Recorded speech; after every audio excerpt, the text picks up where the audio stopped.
Bonjour, merci de nous accueillir parmi vous aujourd'hui au ministère de l'Économie et des Finances et sur la toile. Jean-Rémy Gratadour et moi-même sommes très heureux de vous présenter cette étude que nous avons réalisée en interviewant les CDO ou équivalents de 7 grandes entreprises françaises. Vous voyez les noms ici s'afficher, qui nous ont accordé du temps, beaucoup de temps du reste, pour ces interviews, ainsi que leur équipe, leur second, qui traite des problématiques de data. Et nous vous présentons le résultat de ces interviews auprès de ces entreprises afin d'exposer aujourd'hui les problématiques que rencontrent ces entreprises dans leur data transformation. Alors, les profs, ils aiment bien définir les choses. Je vous propose cette définition de la data transformation, innover dans la façon de conduire ces affaires en utilisant le levier des données. Pour faire quoi? Pour faire ce que fait toute stratégie d'entreprise, améliorer la productivité, développer l'activité, créer de la valeur pour ses clients. Il nous semble que la data transformation est véritablement une problématique d'innovation dans l'entreprise et que les data et les technologies numériques sont un levier pour cette politique. Alors, c'est une longue histoire pour nous, puisque nous avons fait 3 plongées dans les politiques des entreprises. Jean-Rémy, tu as réalisé en 2016 sa première étude. Une première étude sur la gouvernance des données à l'époque, où on s'intéressait à la manière dont la question des données arrivait au niveau de la gouvernance des entreprises. Et on voyait aussi que la problématique commençait à émerger. Pour la formation Data for Manager, nous avons à nouveau réalisé des interviews et nous avons vu à quel point les choses avaient évolué en l'espace de 2 ans. Et c'est le constat que nous faisons aujourd'hui, c'est-à-dire qu'en l'espace de 4 ans, on est passé d'une situation qui était alors balbutiante à aujourd'hui des politiques tout à fait déterminées de transformation data des entreprises. La data était un sujet technique et c'est très intéressant de voir comment ces dernières années, la data est devenue un sujet stratégique. Thierry a rappelé le mot d'ordre de la révolution numérique, tout transformer en données pour tout transformer par les données. Et c'est aussi au cœur de la révolution des data. La data, ça devient le grand levier d'action, le grand enabler, excusez-moi cet anglicisme, pour le business. Comme le dit Michel Jumeau d'Orange, la donnée, c'est le grand enabler de l'agilité pour les entreprises. Alors, plus qu'une nouvelle étape, c'est une nouvelle dynamique, alors que la digital transformation se concentrait généralement dans des services spécialisés dans des secteurs particuliers de l'entreprise. La data est transversale et on voit qu'elle impacte absolument toutes les fonctions de l'entreprise. Et du reste, les entreprises veulent saisir cette opportunité pour mener des politiques plus transversales et moins silotées.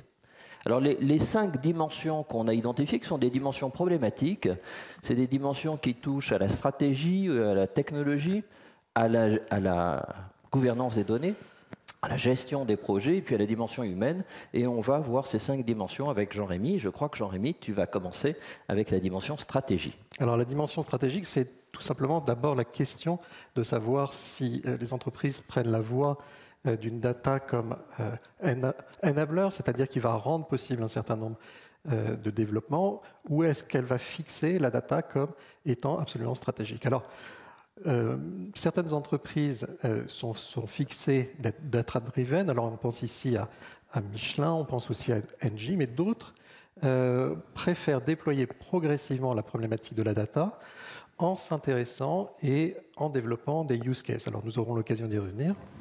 Mais ce qu'on note dans toutes ces entreprises interviewées est qu'il y a 2 déterminants. Le premier déterminant qui est la volonté des directions et ensuite le degré de maturité du sujet data dans les entreprises. Alors, on voit une illustration avec cette formulation d'Éric Chagnaud chez Michelin. La transformation des entreprises se construit maintenant autour de la data, mais c'est une autre façon de penser son business. C'est un choix stratégique très structurant et peu d'entreprises seront prêtes à faire ce grand saut. Une deuxième dimension est celle de la gouvernance technologique. Est-ce que la technologie est un soutien à ces politiques ou est-ce que la technologie va plus orienter cette politique et va être un levier stratégique?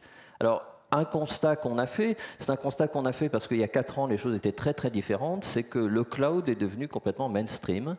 Il y a une quasi-unanimité des entreprises dans l'utilisation du cloud, avec quelques exceptions sur les entreprises publiques et puis sur des données ultra sensibles. Mais en fait, on constate que la norme est aujourd'hui d'externaliser le stockage et le traitement, le traitement technique des données auprès d'opérateurs. Et tristement, par rapport à ce que vient de dire le ministre de l'économie et des finances, ces opérateurs sont à peu près tous, voire tous, étrangers. Une question quant à la gouvernance technologique, c'est de savoir si on a une approche plus incrémentale ou on fait un choix plus radical. Et on voit que des entreprises qui ont une forte legacy, comme on dit, c'est-à-dire un fort héritage de systèmes d'information, qui ont des systèmes compliqués à différents niveaux et puis de différentes époques, ont une approche très pragmatique et progressive, c'est-à-dire qu'on fixe des directives globales, on va créer un pôle d'excellence data au niveau corporate, et puis on fait évoluer l'entreprise progressivement dans ses choix technologiques.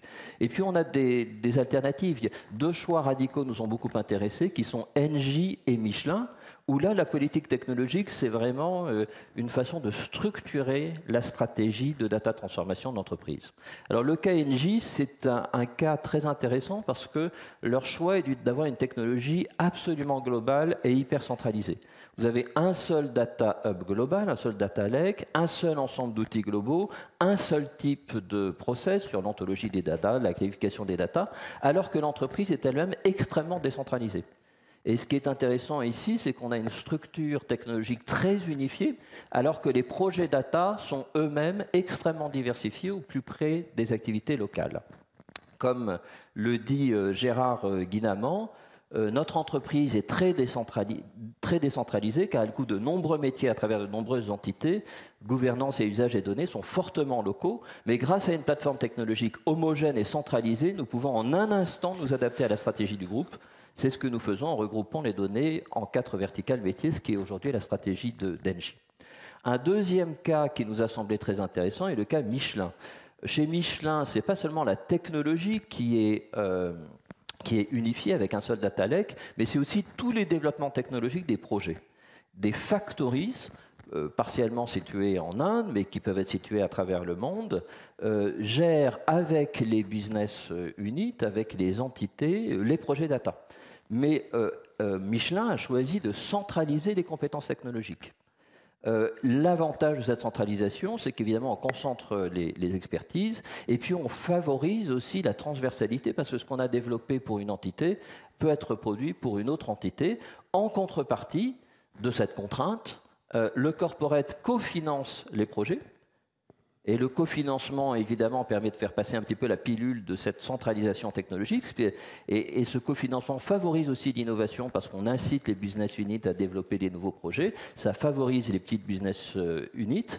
Et puis, en même temps, la contrepartie de cette centralisation, c'est qu'ils ont une obligation d'efficacité. Ils ne doivent pas refuser les projets que veulent les BU et ils doivent le faire de façon agile et rapide.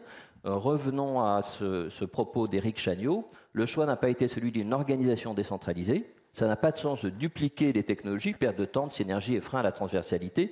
L'idée est la data as a service. On est au service des BU, mais on influence les projets en étant leur interlocuteur et cofinanceur. Donc on voit bien ici que la technologie est un levier d'action, un levier stratégique pour l'entreprise. Alors l'autre axe de gouvernance, c'est celui de la gouvernance des données elles-mêmes entre normalisation et émulation. Plus une entreprise fait appel à la data, et plus la question de la qualité devient clé et peut potentiellement apparaître comme un maillon faible.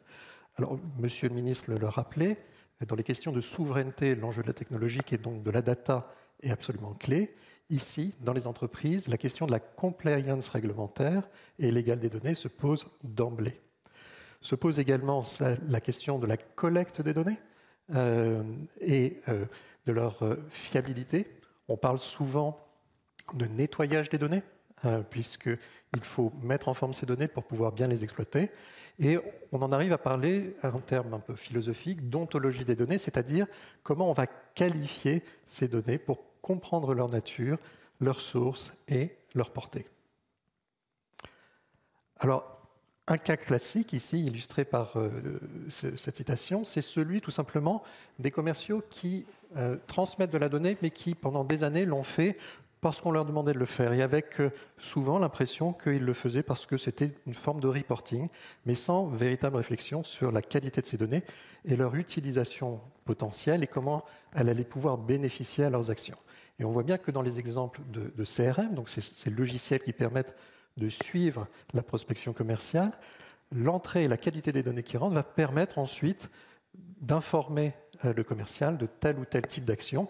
Et plus la donnée en entrée sera bonne et bien qualifiée, et plus évidemment les actions qu'il devra entreprendre seront de qualité et seront couronnées de succès. Alors, du coup, les entreprises sont tentées d'imposer des normes, d'exiger, et un certain nombre d'entreprises, on va dire, vont essayer de normaliser ces systèmes de collecte, vont essayer de contraindre cette qualité et de garantir, bien évidemment, le respect de la réglementation. D'autres entreprises, un petit peu plus pragmatiques, développent une approche où elles parient sur l'intérêt qui va être porté par les opérationnels sur ces données et comment elle va leur profiter pour les impliquer, pour les onboarder, comme on dit avec cet anglicisme, dans le processus de transformation de la data de l'entreprise. Alors, quand on parle de collecte de données, tout de suite après, on parle d'un autre enjeu de gouvernance clé qui est la gouvernance des projets. Et là, on a un phénomène qui est très intéressant, puisqu'on a à la fois dans les entreprises un phénomène de foisonnement local dans les métiers, et en même temps une problématique de transversalité. Alors, pour essayer de comprendre un petit peu ce phénomène, on voit que les projets, quand ils se développent dans les entreprises, donnent lieu à un dialogue. Et un dialogue entre les experts de la donnée, les data scientists, les data analysts, et les experts métiers qui ont la connaissance des process de terrain et potentiellement de leur utilisation. Donc, le premier pas dans un projet, dans la bonne gouvernance des projets, c'est tout simplement de faire dialoguer ces deux métiers et de s'accorder sur la valeur business des données, puisque c'est vraiment au niveau des métiers qu'il y a une conception de cette valeur. Alors, Christophe Roturier de PSA le souligne de manière tout à fait intéressante en disant « Moi, je ne crois pas au mouton à 5 pattes. Il n'existe pas. Le data scientist génial qui connaîtrait la manière de fonctionner des métiers, ça n'existe pas. Ce qu'il faut, c'est mettre autour d'une table les experts et les praticiens et construire un projet ensemble. L'articulation entre ces deux mondes est absolument essentielle. » Alors bien évidemment, dès qu'on se lance dans ce type de gouvernance des projets, va se poser la question de comment on organise cela. Alors là, les entreprises, une nouvelle fois, essayent différentes voies. Certaines entreprises vont demander à des product owners de piloter des projets. Ils vont avoir en charge de s'assurer du bon dialogue entre les différents métiers, les différentes expertises. Et puis d'autres vont être plutôt des coordinateurs, des animateurs, vont aller évangéliser les métiers pour susciter des projets et les identifier. Et la dynamique de la gouvernance des projets est précisément souvent dans ce mélange des deux démarches pour favoriser l'émergence d'une nouvelle organisation. Alors très souvent, ce qui se passe, c'est tout simplement un foisonnement de projets data dans les entreprises, foisonnement de POC, mais avec à chaque fois la problématique de savoir si ces POC, c'est-à-dire ces expérimentations, vont pouvoir être industrialisées. Certaines entreprises décident de laisser faire, développer des POC, et s'ils sont efficaces, nous continuerons à les développer. D'autres, inversement, et c'est le cas notamment dans le secteur financier, préfèrent ne choisir que des projets qui, dès le départ, pourront être industrialisés, parce que le choix de ces entreprises est de sélectionner un nombre réduit de projets chaque année, mais qui seront d'emblée industrialisables, qui pourront passer à l'échelle, comme on dit dans le jargon des startups, et qui pourront se diffuser à l'échelle de l'entreprise dans son ensemble. Alors Yves Tirode de BPCE le dit très bien, il dit même « je suis contre l'époque qui ne passe jamais à l'échelle, le vrai critère, c'est l'industrialisation. » Et nous choisissons de parier sur des projets majeurs avec la volonté de maximiser l'impact sur l'activité. Alors, une fois qu'on est dans ce onboardé, dans cette gouvernance des projets, se pose la question de savoir, mais avec cette multiplication de projets locaux, est-ce que vraiment ces projets vont avoir potentiellement un impact structurant? Est-ce qu'ils vont réellement créer de la transversalité? On dit que la data permet de désiloter, mais concrètement, comment ça se traduit? Et là, il y a un enjeu clé qui est de précisément faire que des projets émergés localement nourrissent une forme de transversalité. Et c'est exprimé très clairement par Jean-Christophe Lander France, qui souligne le fait que les projets les plus importants, les projets clés, c'est ceux qui vont permettre une appropriation transversale de la data. On a vu tout à l'heure que dans la gouvernance technique, quand la technique est centralisée, cela facilite cette transversalité, mais il faut aussi qu'il y ait une transversalité au niveau des hommes, au niveau des femmes qui travaillent sur ces projets. Et là encore, c'est un enjeu très fort que souligne Michel Jumeau-Dorans en disant la difficulté de passer de petits projets locaux à des actions à plus forte valeur ajoutée correspondant aux 3 enjeux stratégiques de l'entreprise.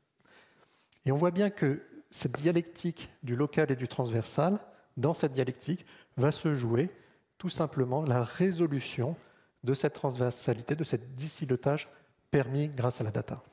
Alors, une façon que les entreprises ont de régler cette question du foisonnement local par rapport aux stratégiques globales, c'est de faire différentes tentatives. Et on voit différentes tentatives de la part des entreprises. La centralisation du développement technique, on l'avait vu chez Michelin, des initiatives centralisées de projets structurants, donc c'est au niveau corporate qu'on va avoir certains projets très, très structurants, le cofinancement qui permet d'orienter les initiatives locales, on regroupe les BU qui ont des problématiques similaires pour favoriser cette transversalité, on met en place des réseaux de coordinateurs qu'on a évoqués qui vont favoriser cet échange entre projets, l'émulation interne qui fait que chaque métier va pouvoir montrer aux autres ce qu'elle fait. Voilà différentes façons d'essayer de régler cette dialectique entre le trait local et le global. Comme le dit Christophe Roturier, les données est un facteur clé de décloisonnement de l'entreprise. On partage les données à travers les métiers, mais le partage est très difficile. Il y a une composante technique, mais le facteur décisif est organisationnel, à la fois culturel et humain. On voit ici qu'on n'est pas dans une problématique technique, mais bien dans une problématique culturelle et humaine. Et puis finalement, la 5e dimension, c'est la dimension humaine. On sait bien que plus les entreprises vont vers la data transformation, plus elles mettent en scène et elles implantent une culture de la data. Il faut cette culture et ce savoir-faire chez les collaborateurs. Alors, Dieu merci, il y a une partie, pour moi, il y a une partie qui s'appelle la formation, mais il y a aussi l'enjeu de la démocratisation des données. Et puis, au-delà de la formation, il y a aussi le développement des use cases.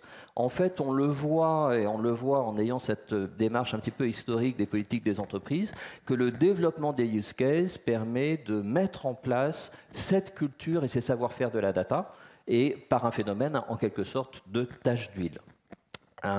Un mot de la fin est de Claire Pedini. Les politiques data doivent être façonnées par l'humain, la culture, la stratégie.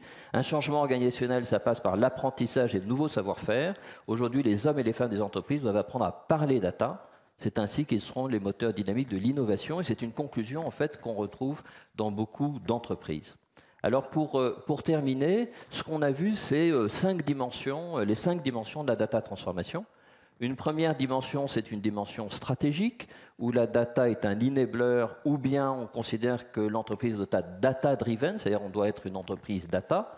Une problématique de gouvernance, c'est la gouvernance technologique, qui est un soutien ou un pilotage de cette stratégie de l'entreprise. Une deuxième gouvernance, c'est celle des données. Pas de politique data sans qualité des données, et cette qualité peut être définie de différentes façons, par la normalisation ou l'émulation. Troisième type de gouvernance, c'est la gouvernance des projets, avec ce foisonnement local, mais aussi l'idée d'avoir un focus sur des éléments stratégiques et d'être transversal.